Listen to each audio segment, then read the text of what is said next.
What's up guys, my name is Ryan Shirley and I want to show you some of my favorite places in the beautiful country of Portugal. So here's my Portugal top 10.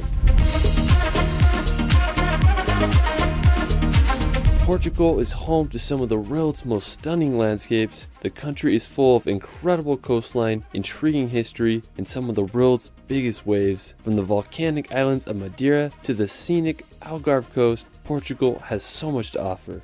Let's start this video off at the vibrant city of Lisbon. Being one of the oldest cities in the world, Lisbon is Europe's second oldest capital city after Athens. I mean, there's just so much culture and history in this city. You can check out the Sanctuary of Christ the King monument. It reminds me of a mixture of Rio de Janeiro and San Francisco's bridge. The Commerce Square is another beautiful spot to explore. One of the coolest parks in Lisbon is the Parque Eduardo VII. It's full of beautifully designed hedges and just a great place to enjoy the afternoon or evening. The Belém Tower is also an important monument that served as a point of embarkation for Portuguese explorers.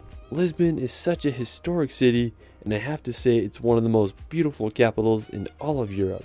After Lisbon, we're going to head to the nearby municipality of Sintra. Now located about 30 minutes outside of Lisbon, Sintra is home to some of Portugal's most famous places. Now one of the most well-known spots in the region is the Pena Palace. It's this colorful castle that sits on top of the Sintra Mountains. Originally a monastery was built here in the 15th century, but lightning and earthquakes left the monastery in ruins until King Ferdinand decided to build the palace, which was completed in 1854.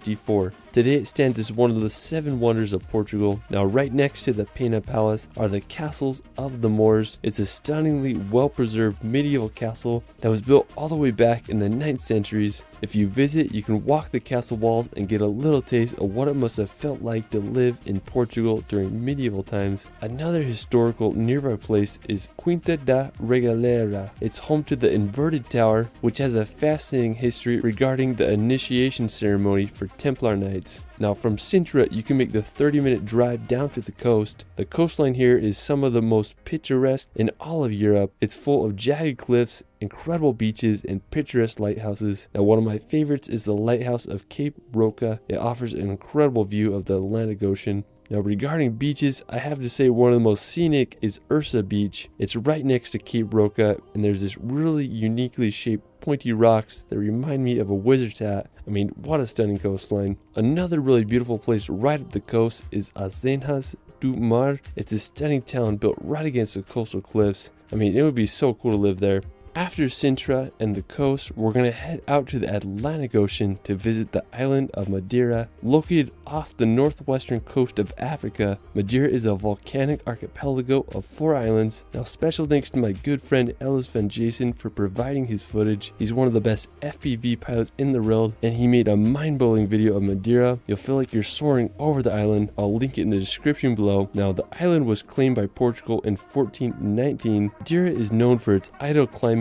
and stunning coastline. I have to say that one of my favorite parts of Madeira is its mountains. They are so jagged and have a stunningly colorful combination. Ellis shows off the ridges from a completely new perspective with his incredible piloting skills. I mean, just unbelievable. If you want to visit the mountains, you can go to Pico do Arriero. It's just a 30-minute drive from Funchal. You'll be able to hike around and get stunning 360 views of the whole island. Now the weather on top can be quite unpredictable. You might get lucky and be right above the clouds. If you're not into mountains, the coastline offers just as much beauty. A lot of the beaches are dwarfed over by massive cliffs. I mean, it's just hard to believe that places like this actually exist. Madeira is just such a unique island, and I hope you all can visit one day. While we're still in the Atlantic Ocean, we're going to head over to the archipelago of the Azores. Located right in the middle of the Atlantic Ocean, the Azores are a group of 9 islands like none other. They remind me of a hybrid between New Zealand and Hawaii, with its rolling pastures and green scenery. The largest island on the Azores is São Miguel. One of the most stunning places on the island is Lago das Sete Cidades. Hope I said that right.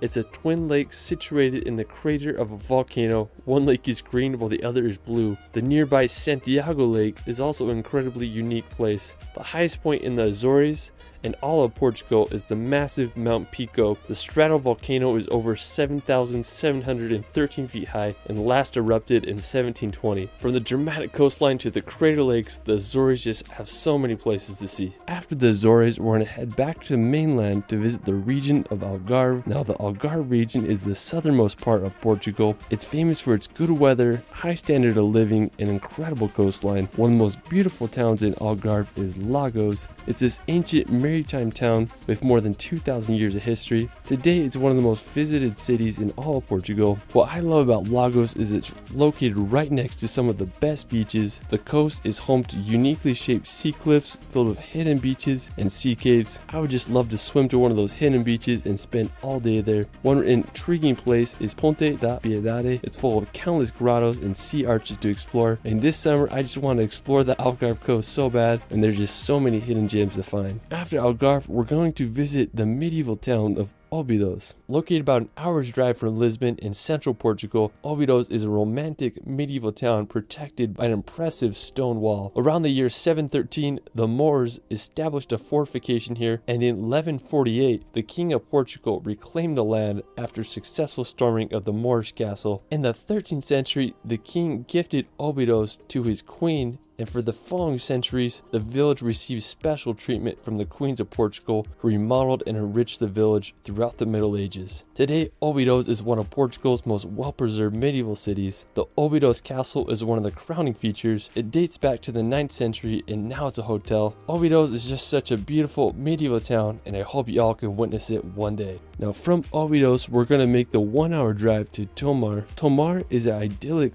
Portuguese city full of history. It's also known as the last town commissioned for construction by the Templar Knights. Now, the crowning feature of the city is the Convent of Christ, and it's this massive monastery and castle surrounded by medieval walls. It was completed in the 12th century by the Templar Knights. Now, the monastery was integral for defending the Christian kingdom against the Moors. I'm just blown away by how big it is. The stone wall that surrounds the castle must have took ages to construct. Another fascinating medieval place to visit is the Castle Alegria, located about a 50-minute drive from Tomar. Constructed in the 12th century, this castle was built to create a line of defense against the Arabs. Throughout the years, the castle started to lose its military importance, and it was damaged extensively by French invasions. Today, the castle has been restored, and I just love how it's integrated with the city. I mean, there's just houses all around it. It'd be pretty cool to live next to the castle if you ask me. After exploring the Castle Alegria, we're going to head 2 hours up the coast to the beautiful city of Porto.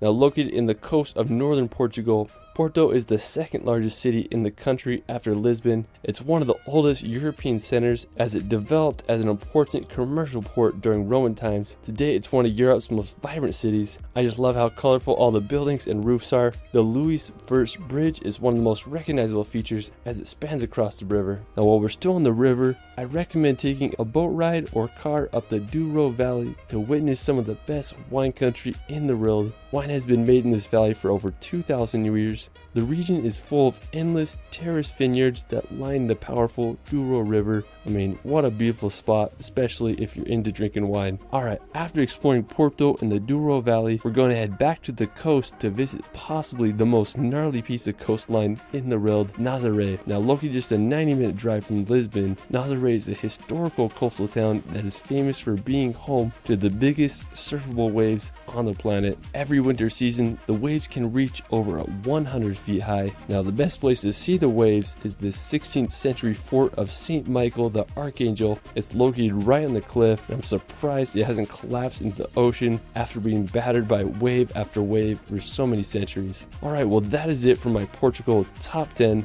Let me know where your favorite place in Portugal is in the comments below. I also started a relaxation channel where I post hour-long films with calming music to bring some peace and nature in your life. Me and Ellis released a relaxation video of Madeira that you have to check out. You can find me on TikTok and Instagram at shirley.films. It's Ryan, and we will see you later.